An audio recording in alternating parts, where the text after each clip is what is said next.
विश्वामित्र का आगमन। अयोध्यापति महाराज दशरथ के दरबार में यथोचित आसन पर गुरु वशिष्ठ, मंत्रीगण और दरबारीगण बैठे थे।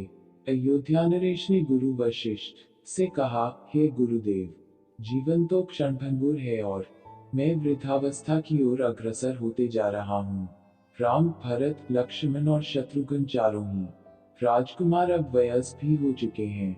मेरी इच्छा है कि इस शरीर को त्यागने के पहले राजकुमारों का विवाह देख लूं। अतः आपसे निवेदन है कि इन राजकुमारों के लिए योग्य कन्याओं की खोज करवाएं। महाराज दशरथ की बात पूरी होते ही द्वारपाल ने ऋषि विश्वामित्र के आगमन की सूचना दी। स्वयं राजा दशरथ ने द्वार तक जाकर विश्वामित्र की अभ्यर्थना की और आदर पूर्वक उन्हें दरबार के अंदर ले आए तथा गुरु वशिष्ठ के पास ही आसन देकर उनका यथोचित सत्कार किया। कुशलक्षेम पूछने के पश्चात राजा दशरथ ने विनम्र वाणी में ऋषि विश्वामित्र से कहा, हे मुनिश्रेष्ठ, आपके दर्शन से मैं कृतार्थ हुआ तथा आपके चरणों की पवित्र धूलि से यह राजदरबार और संपूर्ण अयोध्यापुरी धन्य हो गई। अब कृपा करके आप अपने आने का प्रयोजन बताइए। किसी भी प्रकार की आपकी सेवा करके मैं स्वयं को अत्यंत भाग्यशाली समझूंगा। राजा के विनयपूर्ण वचनों को सुनकर मुनि विश्वामित्र बोले, हे राजन, आपने अपने कुल की मर्यादा के अनुरूप ही वचन कहे हैं। इक्ष्वाकु वंश के राजाओं की श्रद्धा भक्ति गौ, ब्राह्मण और ऋषि मुनियों के प्रति सदैव ही रही है। मैं आपके पास एक विशेष प्रयोजन से आया हूँ, समझिए कि कुछ मांगने के लिए आया हूँ। यदि आप मुझे वांछित वस्तु देने का वचन दे तो मैं अपनी मांग आपके सामने प्रस्तुत करूं। आपके वचन न देने की दशा में मैं बिना कुछ मांगे ही वापस लौट जाऊंगा। महाराज दशरथ ने कहा, हे ब्रह्मर्षि, आप निसंकोच अपनी मांग रखें। संपूर्ण विश्व जानता है कि रघुकुल के राजाओं का वचन ही उनकी प्रतिज्ञा होती है। आप मांग तो मैं अपना शीश काटकर भी आपके चरणों में रख सकता हूँ। उनके इन वचनों से आश्वस्त ऋषि विश्वामित्र बोले, राजन, मैं अपने आश्रम में एक यज्ञ कर रहा हूँ। इस यज्ञ के पूर्णाहुति के समय मारीच और सुबाहु नाम के दो राक्षस आकर रक्त, मांस आदि अपवित्र वस्तुएं यज्ञ वेदी में फेंक देते हैं। इस प्रकार यज्ञ पूर्ण नहीं हो पाता। ऐसा वे अनेक बार कर चुके हैं। मैं उन्हें अपने तेज से श्राप देकर नष्ट भी नहीं कर सकता, क्योंकि यज्ञ करते समय क्रोध करना वर्जित है। मैं जानता हूँ कि आप मर्यादा का पालन करने वाले ऋषि मुनियों के हितैषी एवं प्रजावत्सल राजा हैं। मैं आपसे आपके ज्येष्ठ पुत्र राम को मांगने के लिए आया हूँ, ताकि वह मेरे साथ जाकर राक्षसों से मेरे यज्ञ की रक्षा कर सके और मेरा यज्ञानुष्ठान निर्विघ्न पूरा हो सके। मुझे पता है कि राम आसानी के साथ उन दोनों का संहार कर सकते हैं। अतः केवल 10 दिनों के लिए राम को मुझे दे दीजिए। कार्य पूर्ण होते ही मैं उन्हें सकुशल आपके पास वापस पहुंचा दूंगा। विश्वामित्र की बात सुनकर राजा दशरथ को अत्यंत विषाद हुआ। ऐसा लगने लगा कि अभी वे मूर्छित हो जाएंगे। फिर स्वयं को संभालकर उन्होंने कहा, मुनिव, राम अभी बालक है। राक्षसों का सामना करना उसके लिए संभव नहीं होगा।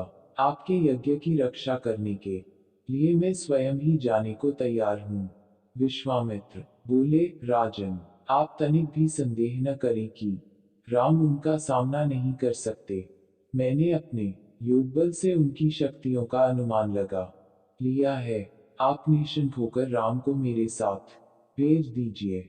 इस पर राजा दशरथ ने उत्तर दिया, हे मुनिश्रेष्ठ, राम ने अभी तक किसी राक्षस के माया प्रपंचों को नहीं देखा है और उसे इस प्रकार के युद्ध का अनुभव भी नहीं है।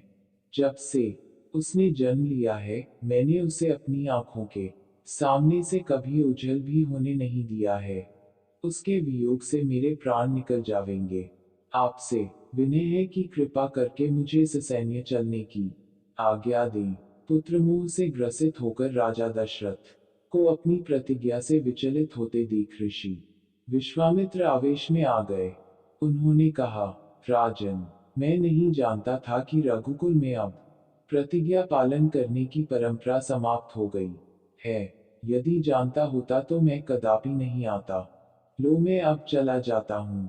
बात समाप्त होते होते उनका मुख क्रोध से लाल हो गया।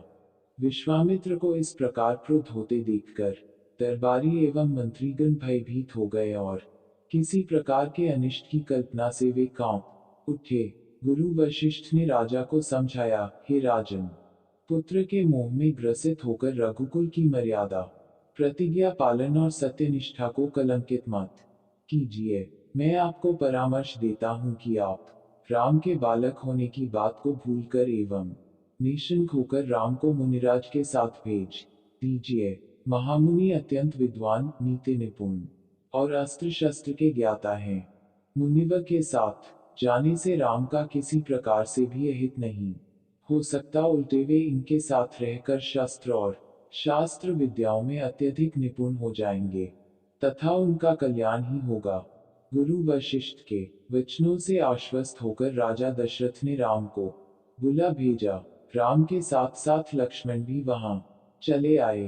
राजा दशरथ ने राम को ऋषि विश्वामित्र के साथ जाने की आज्ञा दी। पिता की आज्ञा शिरोधार्य करके राम के मुनिवर के साथ जाने के लिए तैयार हो जाने पर लक्ष्मण ने भी ऋषि विश्वामित्र से साथ चलने के लिए प्रार्थना की और अपने पिता से भी राम के साथ जाने के लिए अनुमति मांगी। अनुमति मिल जाने पर राम और लक्ष्मण सभी गुरुजनों से आशीर्वाद लेकर ऋषि विश्वामित्र के साथ चल पड़े।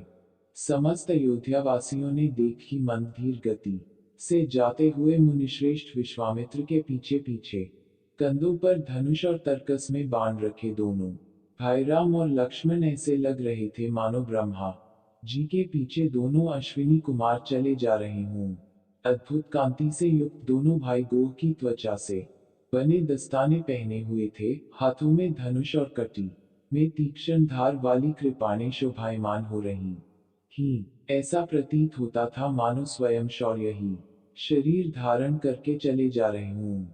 लता वृक्षों के मध्य से होते हुए 6 कोस लंबा मार्ग पार करके वे पवित्र सरयू नदी के तट पर पहुंचे। मुनि विश्वामित्र ने स्नेहयुक्त मधुर वाणी में कहा, हे वत्स, अब तुम लोग सरयू के पवित्र जल से आचमन स्नान आदि करके अपनी थकान दूर कर लो, फिर मैं तुम्हें प्रशिक्षण दूंगा। सर्वप्रथम मैं तुम्हें बला और अतिबला नामक विद्याएं सिखाऊंगा।